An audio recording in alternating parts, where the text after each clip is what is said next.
썩을 양식을 위하여 일하지 말고 영생하도록 있는 양식을 위하여 하라. 이 양식은 인자가 너희에게 주리니 인자는 아버지 하나님께서 인치신 자니라. 오늘 성경 말씀 27절에서 썩을 양식을 위하여 일하지 말라는 예수님의 말씀이 있습니다. 이 썩다라는 단어는 어감이 상당히 강하죠. 욕쟁이 할머니가 생각납니다. 음식 남기는 사람들에게 한 말씀 하십니다. 야, 이 썩을 놈들아.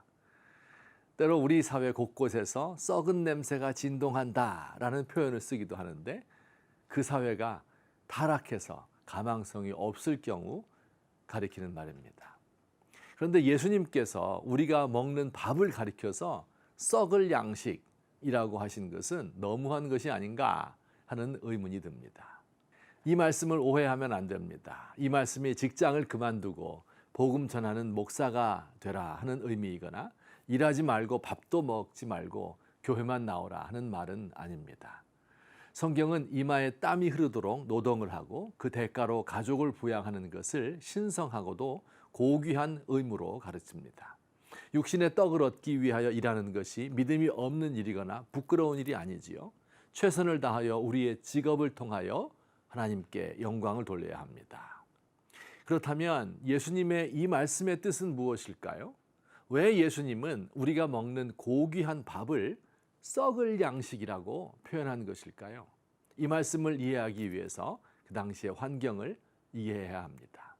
이 말씀은 보리떡 5개와 물고기 2마리로 5,000명을 먹이신 사건 직후에 하신 말씀입니다. 예수님께서 이렇게 놀라운 기적을 일으키자 사람들 사이에서 큰 동요가 일어났습니다. 사람들은 예수님이 배고픔과 가난의 문제를 해결해 주실 메시아로 생각하여 그를 왕으로 옹립하려 한 것입니다. 예수님은 백성들에게 떡을 만들어 먹일 만큼 그들을 불쌍히 여기셨지만 그렇다고 해서 가난의 문제만을 해결하기 위하여 오신 것이 아닙니다. 매일매일 열심히 먹어도 결국은 사라지게 될 육신의 양식도 필요하지만 영혼의 양식은 더 중요하다는 것을 강조한 말씀입니다. 영적인 양식을 얻고 거기에 더하여 육신의 양식을 가지면 그 사람은 온전한 사람이 됩니다. 그러나 배고픔을 면하는 것이 최고의 목표가 된다면 이 사람은 영적인 생명도 육신적 평안도 다 잃어버리게 됩니다. 사랑하는 성도 여러분, 무엇이 궁극적인 것인지를 판단하기 바랍니다. 썩을 양식은 궁극적인 목표가 될 수 없습니다. 아파트와 아이들 대학과 은퇴 후에 연금에 모든 것을 걸면 안 됩니다. 썩을 양식은 언젠가 사라지고 소멸될 것입니다. 그것을 쌓아놓았다고 해서 안도할 것도 아니고 그것이 없어진다고 해서 억울해하고 분노할 것도 아닙니다. 하나님께서 하나님을 사랑하는 사람들에게 물질적인 복도 주시지만 때로 간혹 일생에 몇 번 정말 중요한 때 하나님께서 우리를 시험하십니다. 둘 중에 하나를 택하여야 할 때가 있는 것입니다. 이때 하나님이 우리의 마음을 알기 원합니다. 하나님을 더 사랑하니? 하나님이 주신 재물을 더 사랑하니? 네 자식을 더 사랑하니?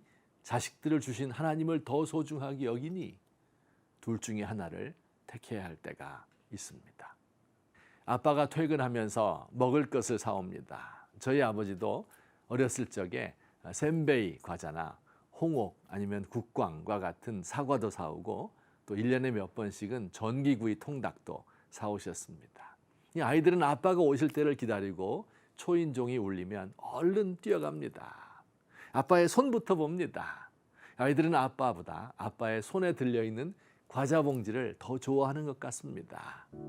그런데 이 아이들이 과자 봉지를 너무 좋아한 나머지 아버지는 보지 않고 그 손에 들린 선물만 주목하여 본다면 어떻게 되겠습니까? 초인종이 울리면 얼른 뛰어나가 손에 들린 봉지만 보다 보니 마침내 아빠와 택배 아저씨를 혼동하게 되는 일이 발생합니다.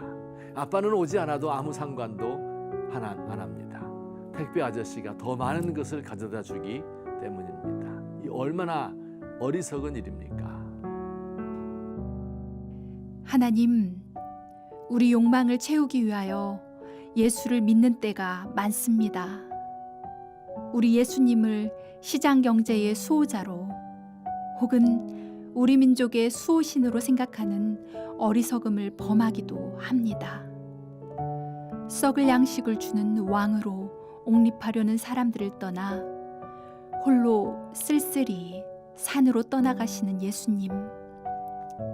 저도 예수님의 뒷모습을 슬픈 눈으로 바라봅니다.